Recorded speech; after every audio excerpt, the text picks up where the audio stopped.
செந்தில், டெல்லிக்கும் தமிழ்நாட்டுக்கும் போட்டி. NDA versus மதச்சார்பின்மை கிடையாது, என்டிஏ வெர்சஸ் தமிழ்நாடு அப்படின்னு முதல்வர் பேசுகிறார். விஜயை ஒரு பொருட்டாவே நாங்க மதிக்க மாட்டோம், விஜயை நாங்க களத்துல இருப்பதாகவே நாங்கள் காட்டிக்கொள்ள மாட்டோம் அப்படின்ற தன்மையில நீங்கள் டெல்லியை பாஜகவை காட்டுவதன் மூலமாக அந்த நரேட்டிவ் உங்களுக்கு எளிதானதாக இருக்குன்னு திரு விஜய் நம்புகிறார். எனவே திமுக வெர்சஸ் தாவேகா, ஸ்டாலின் வெர்சஸ் விஜய் அப்படின்னு அவர் கட்டமைக்க முயற்சிக்கிறார்னு புரிஞ்சுக்கலாமா? உங்களுக்கு எதிர் ஸ்ட்ராட்டஜியை திரு விஜய் முன்வைக்கிறார். அப்படி இல்லை.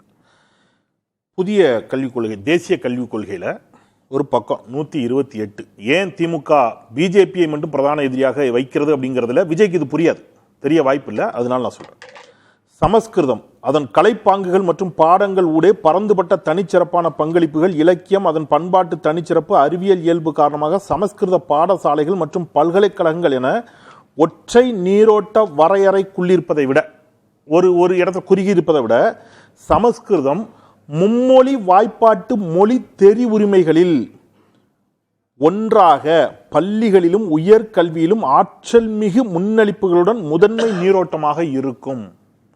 தேர்ட் லாங்குவேஜ் சொல்றாங்கல்ல, மும்மொழி கொள்கை. அந்த மும்மொழி கொள்கையில அவங்க என்ன சொல்றாங்க, பிரதானமாக ஹிந்திய கூட இல்ல, சமஸ்கிருதம் இருக்குன்னு புதிய கல்விக் கொள்கையில, தேசிய கல்விக் கொள்கையில சொல்றாங்க. அடுத்தது அதே தேசிய கல்விக் கொள்கையில மிக முக்கியமான ஒன்று, மாணவர் ஒவ்வொருவரும் 6 முதல் 8ஆம் வகுப்புகளில் ஒரு தொழில் பாடப்பிரிவை மேற்கொள்வார்கள். அது தச்சு வேலை, மின்வேலை, உலோக வேலை, தோட்ட வேலை, மட்பாண்டம் செய்தல் முதலியவை. இது அந்தந்த உள்ளூர் சமூகங்களால் தீர்மானிக்கப்பட்டவாறும் குலத்தொழில் 6ஆம் வகுப்புலேருந்து 8ஆம் வகுப்பு வரைக்கும் அந்த பையன் குறிப்பிட்ட கால இடைவெளியில் பள்ளிக்கூடம் வர வேண்டாம். இதை ஏத்துக்கிட்டா தான் அவனுக்கு காசு தருவேங்குது ஒரு ஒன்றிய அரசு. ஏற்றுக்கொள்ள மறுக்கிறேன் என்று சொல்லி சண்டையிட்டு கொண்டிருக்கக்கூடிய மாநில அரசு விஜய் கூட போய் சண்டை போட்டுட்டு இருக்குமா, ஒன்றிய அரசு கூட போய் சண்டை போட்டுட்டு? பாஜக கொள்கை எதிரினா பாஜக முன்வைக்கக்கூடிய எல்லா கொள்கைகளுக்கும் எதிரி அப்படிதானே புரிஞ்சுக்கணும். தவேகா சொல்றத, திரு விஜய் சொல்றத அப்படிதானே புரிஞ்சுக்கணும். நான் அப்படியும் புரிஞ்சுக்கலாம். அப்ப நான் நம்புற மாதிரி நீங்க என்ன செய்யுங்க, 10 போராட்டம் பண்ணுங்க பாஜக எதிர்த்து. இதுவரைக்கும் நீங்க என்ன பண்ணிருக்கிறீங்க? நான் இப்படி எடுத்துக்கிறேன், உங்களுக்கு திமுகவை எதிர்ப்பது எளிதாக இல்லை, அது கடினமான ஒன்று தான். நீங்க கேட்டீங்களா பாஜகவை எதிர்ப்பது இவர்களுக்கு எளிதாக இருக்கிறதா அப்படின்னு கேட்டீங்க இல்லையா? விஜய்க்கு திமுகவை எதிர்ப்பது நோக்கமாக இருக்கிறது, அது ஆர்எஸ்எஸின் அஜெண்டாவாக இருக்கிறது நான் குற்றச்சாட்டுறேன். நீங்க எவ்வளவு தரம் தாழ்ந்த அரசியலை நோக்கி விஜய் நகர்ந்து கொண்டிருக்கிறார் அப்படின்னு, அந்த வார்த்தை கடினமான வார்த்தையா இருந்தா மன்னிக்கணும். ஏன்னா இன்னைக்கு பேசுகின்ற பொழுது அவர் சொல்றாரு, என்ன சொல்றாரு, நீங்க யார் ஸ்கிரிப்ட் எழுதி கொடுக்குறான்னு எனக்கு தெரியல. இன்னைக்கு சொல்றாரு, முதலமைச்சர் ஒரு மேம்பட்ட பார்வையில் ஒரு வார்த்தையை சொன்னார். சார் புதிதாக வந்திருப்பவர்களும் உங்களை எதிரின்னு சொல்றாங்களே, எனக்கு யாரும் எதிரி இல்லைங்க, எல்லோரும் என் நண்பன் சொல்றாரு. இது ஒரு நல்ல, இதுல ஏதாவது தப்பு இருக்கா? இது எதுவும் பெரிய பாவமா? இவர் என்ன சொல்லணும் அதை பேசுறாரு. நண்பன் என்று சொல்கிறார். நண்பன் என்றால் கரூர் மரணங்களுக்கு எங்கள் மீது பழி போட்டது ஏன்னு நரம்பு புடைக்க கத்துறாரு. மனசாட்சியோட சொல்லுங்க sir, you R A senior journalist. முதலமைச்சர் இவர் பேர்ல பழி போட்டாரா? என்ன சொன்னாரு? யாரும் யார் மீதும் பழி போடாதீர்கள், யாரும் அரசியல் செய்யாதீங்க, இதை வச்சு எந்த கட்சி தலைவனும் தன் தொண்டன் சாவதை விரும்ப மாட்டான்னு பேசினார். இது பழி போடுறதா? இது நீங்க என்ன சொல்றீங்க, பழி போட்டாரு அப்படிங்கிறீங்க. நீங்க எவ்வளவு, நீங்க சினிமா டயலாக் மாதிரி அங்க பேசிட்டீங்க. என் சாவடி வெற்றி வாக்குச்சாவடின்னு ஒரு நிகழ்ச்சி நடத்துறாங்க. அது ஏன் நடத்துறாங்கன்னு அதுக்கு ஒரு விளக்கம் கொடுக்குறாரு. வெற்றி என்றால் விஜயா, அது வெற்றி வாக்குச்சாவடி இல்லையா, விஜய் வாக்குச்சாவடிலாம் பேச ஆரம்பிச்சிட்டாரு. இவரோட போய் இப்ப சிஎம் சண்டை போடுறதா, இல்ல தமிழ்நாட்டினுடைய உரிமைகளை, வாழ்வாதார உரிமைகளை கபலீகரம் செய்ய காத்திருக்கக்கூடிய பாஜகவோடு சண்டை செய்வதா? நமக்கு தலைமையிலேயே விஜய் களத்துல இல்லைன்னு திமுக நினைக்குதா, இல்ல அந்த யதார்த்தத்தை புரிஞ்சுக்க முடியாம திமுக தவிர்க்க நினைக்கிறா? ரெண்டுக்குள்ள ஏதாவது ஒண்ணுதானே இருக்கணும். நான் 2 வச்சுக்கிறேன் சார். 2, தமிழ்நாட்டினுடைய உரிமைகளுக்கு பிரதான எதிரியார், தமிழ்நாட்டின் மக்களினுடைய வாழ்வாதாரத்திற்கு பிரதானமாக சிக்கலை ஏற்படுத்தக்கூடியவர்கள் யார் என்று வருகின்ற பொழுது திமுகவின் பார்வை பாஜக தான் பிரதான எதிரி. ஏன் அப்படின்னா, இஸ்லாமியர்களுக்கு இங்கே 3.5 விழுக்காடு உள்ளிட ஒதுக்கீடு கொடுத்தவர் கலைஞர். மகாராஷ்டிராவில் இன்றைக்கு இருந்த இடஒதுக்கீட்டை, இஸ்லாமியர்களுக்கான இடஒதுக்கீட்டை தேசிய ஜனநாயக கூட்டணி அரசு, நல்லா புரிஞ்சுங்க, பாஜக அரசு இல்லை, தேசிய ஜனநாயக கூட்டணி அரசு அங்கே என்ன பண்ணிடுச்சு, எடுத்து விட்டுருச்சு. இப்போ அமித்ஷா தெளிவா திருப்பி சொல்லியிருக்காரு. பல முறை நம்ம இந்த அரங்கில் விவாதிச்சிருக்கிறோம். எல்லா நாளிதழ்களிலும் அவர் அடுத்த பேட்டியோட ஆதாரத்தோட நம்ம வச்சு பேசியிருக்கோம். அதனால அதுக்குள்ள நான் புதிய விவாதத்துக்குள்ள போகிறோம்ல. ஆனால் அமித்ஷா ஸ்ட்ராங்கா சொல்றாரு, தேசிய ஜனநாயக கூட்டணி அரசு தான் தமிழ்நாட்டில் ஆட்சி தான் சொல்றாரு. அப்போ ஒரு பயம் வரும்ல, இங்க இஸ்லாமியர்களுக்கான இடஒதுக்கீட்டை தூக்கிட்டீங்கன்னா அப்ப யாரை எதிர்க்கிறது? வலிமையான எதிரி யார் என்பதை விட ஆபத்தான எதிரி யார்?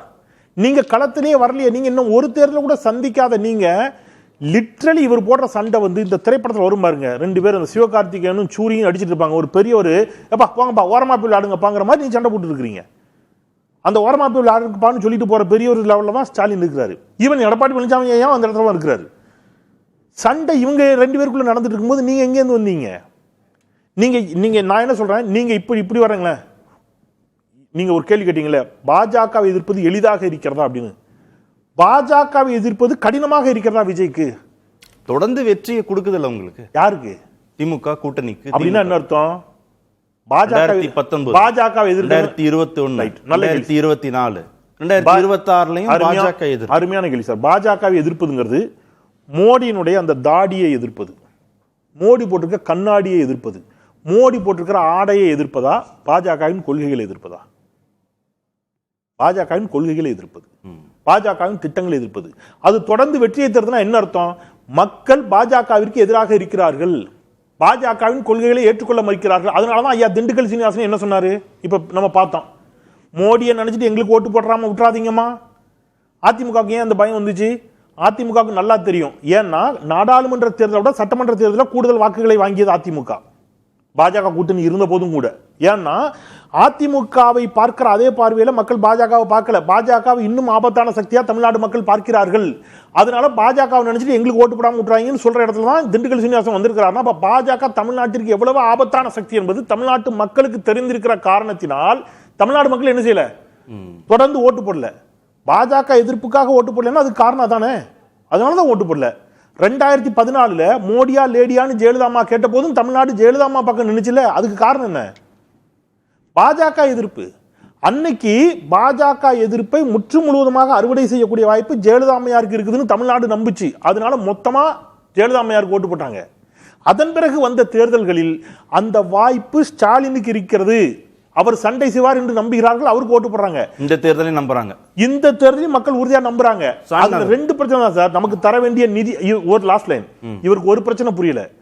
மாநில தேர்தல் வேற, ஒன்றிய தேர்தல் வேற, இந்த மாதிரி சிறுபிள்ளைத்தனமா அவர் பேசுறாரு. மாநிலங்களுடைய அதிகாரங்களை பெருவாரியாக குவித்து வைத்திருப்பது இன்னமும் ஒன்றியத்துல தான். நமக்கு தர வேண்டிய வரி வருவாயிலிருந்து, ஜிஎஸ்டி பாக்கியிலிருந்து, இயற்கை பேரிடர் மேலாண்மை நிதியிலிருந்து, திமுக ஆட்சி காலத்தில் இல்ல அதிமுக ஆட்சி காலத்தில் எடப்பாடி ஓபிஎஸ் ஒன்னா இருக்கும்போது, ஓபிஎஸ் நிதியமைச்சராக இருக்கும்போது சட்டப்பேரவையிலே தான் சொல்லியிருக்காரு எங்களுக்கு தர வேண்டிய நிதியை தரலன்னு. அப்ப இவ்வளவு சிக்கல்களை அதிகார குவியலை வைத்திருக்கக்கூடிய ஒன்றிய அரசை நோக்கி கேள்வி கேட்பது என்பது சட்டப்பேரவை தேர்தலுக்கு சம்பந்தம் இல்லாதது போல பேசுவது இருக்குல்ல. சாமிநாதன் குறுக்கிட்டீங்களே. இல்ல சார், அதாவது 2014 விஜய் ஜெயலலிதா அவர்கள் மோடியா லேடியான்னு கேட்டப்ப 37 தொகுதிகள் எடுத்தாங்க. பட் அதுல 2 சீட்டு ஜெயிச்சது வந்து பிஜேபி அலையன்ஸ். ஒன்று கன்னியாகுமரி, ஒன்று தர்மபுரி. அன்னைக்கு திமுகவால எந்த இடத்துக்கும் வர முடியல. அப்ப நீங்க வந்து கிட்டத்தட்ட 2011 எதிர்கட்சி நல்ல பாயிண்ட். அதனாலதான் சொல்றேன், ஜெயலலிதா அம்மையார் இருக்கும்போது கூட நீங்க நல்ல பாயிண்ட் சொல்றீங்க. ஜெயலலிதா அம்மையார் இருக்கும்போது கூட ஜெயலலிதா அம்மையாரை முழுமையாக நம்பாமல் 2 சீட்டை பாஜக கொடுத்தாங்க தமிழ்நாட்டு மக்கள். ஸ்டாலினை முழுமையா நம்புறாங்க, 40 சீட்டையும் கொடுத்துறாங்கன்னு சாமிநாதன் சொல்றாரு. நன்றி சாமிநாதன். இல்ல அந்த காலத்துல ஜெயலலிதா அவர்கள் சாமிநாதன் அதுக்கு அதான் அர்த்தம். நீங்க சொன்னதுக்கு அதான் அர்த்தம். ஜெயலலிதா அம்மா இருக்கும்போது கூட முற்று முழுவதும் நம்பல, 2 சீட்டை தேசிய ஜனநாயக கூட்டணி கொடுத்தாங்க. அதானே நீங்க சொன்னது? அதானே இவ்வளவுக்கும் அதுல அதிமுகங்கிற பெரிய அணி கூட இல்ல, கிடையாது. தேமுதிக, மதிமுக, பாஜக உள்ளிட்ட அணிகளாலேயே 2 சீட் வெற்றி பெற முடிஞ்சது. நீங்க நான் கேட்டது படிச்சிருங்க. இப்போ தேமுதிக அதிமுக வலிமையான கட்சி, நீங்க ஒத்துப்பீங்கன்னு நினைக்கிறேன். இன்னைக்கு திமுகவுக்கும் அதிமுகவுக்கும் தான் போட்டி. அப்படி வச்சுக்கோங்க. வாக்கு சதவீதத்துல இன்னைக்கு ஆசான் டேட் திமுகவுக்கு அடுத்த கட்டத்தில் அதிமுக தான் அதிக வாக்கு வச்சிருக்கக்கூடிய கட்சி. அப்படி பெரிய கட்சியா இருக்கக்கூடிய அதிமுக கூட்டணியில இல்லாத காலத்திலேயே தேமுதிக, மதிமுக, பாஜக கூட்டணியால 2 சீட் வெல்ல முடிஞ்சது. அதை விட அதிக வாக்கு சதவீதம் வைத்திருக்கக்கூடிய அதிமுகவை வைத்துக் கொண்டு ஏன் ஒரு சீட் கூட வெல்ல முடியல? சரி சாமிநாதன் பதில் சொல்றேன். நான் திரு அரவிந்தன் போறேன். அதுதான் சொல்லுவாங்க. 2024 நாடாளுமன்ற தேர்தலில் 18% அந்த அணி எடுத்திருக்காங்க. வெற்றி தோல்வி என்பதை தாண்டி 18% பாஜக அணி எடுத்திருக்காங்க. பாஜக எதிர்ப்பு என்பது திமுகவுக்கு இல்ல, புரியல. அதுல பாமக உண்டா? இல்ல பாட்டாளி மக்கள் கட்சி இருந்தாங்க. பாஜகவோட பர்சன்டேஜ் மட்டும் என்ன சொல்லுங்க. இந்த எலெக்ஷன் சொல்லுங்க. பாஜக மட்டும் எத்தனை பர்சன்டேஜ் சொல்லுங்க. நோட்டாவோடு 11%. அப்ப எத்தனை தொகுதியில போட்டிட்டு சன்னன் எத்தனை தொகுதியில போட்டிட்டு 11 இல்ல விஐபி வேட்பாளர்கள் இறங்குனாங்க. இல்ல எத்தனை தொகுதியில போட்டிட்டுன்னு சொல்லுங்க. 11% கரெக்ட் சொன்னா எத்தனை தொகுதியில போட்டிட்டு இல்ல அதுதான் சொல்றேன். கிட்டத்தட்ட விஐபி வேட்பாளர்களுக்கு கிடைத்த ஓட்டு தான் அதுல. ஏன் நான் அப்படி சொல்லல. 11 தொகுதியில போட்டி நீங்க 11 விழுக்காடுங்கிறது 23 லாஸ்ட் ஒரு லைன் 23 தொகுதிகளில் போட்டிட்டு 11 விழுக்காடு பாஜக. 2014 9 சீட்ல போட்டிட்டு 5.46 கணக்கு பண்ணி பாருங்க. 18% வாங்கி இருக்கணும் இப்ப பாஜக. ஆனா 11% தான் வாங்கி இருக்கு. பாஜக வாக்கு சதவீதம் சரிந்திருக்கிறது. சரி இல்ல சாமிநாதன் ஒரு திரு செந்தில் சொல்றது எப்படி புரிஞ்சுக்கணும்னா 2021 4 சட்டமன்ற உறுப்பினர்கள் பாஜகவுக்கு, 2014 தேசிய ஜனநாயக கூட்டணிக்கு 2 நாடாளுமன்ற உறுப்பினர்கள். இந்த 2 நாடாளுமன்ற உறுப்பினர்கள் 4 சட்டமன்ற உறுப்பினர்கள்ங்கிறது பிரச்சனை இல்லை. அது கூட்டணியில இருக்கிற போது பாஜக அதை அடைகிறாங்க. பாஜகவுடைய தனித்த செல்வாக்கோ இல்ல பாஜக இங்க ஆட்சி பொறுப்புக்கு வருவது குறித்தோ அப்படி பேசுறார். அப்படி தனித்த செல்வாக்குன்னு பேசுவதாகத்தான் நம்ம இதை புரிஞ்சுக்கணும். கூட்டணியாக தேசிய ஜனநாயக கூட்டணி பெறக்கூடிய சட்டமன்ற நாடாளுமன்ற உறுப்பினர்கள்ங்கிறத அளவுகோலாக அவர் எடுத்துக்கொள்ளலங்கிறத நம்ம எடுத்துக்கலாம்.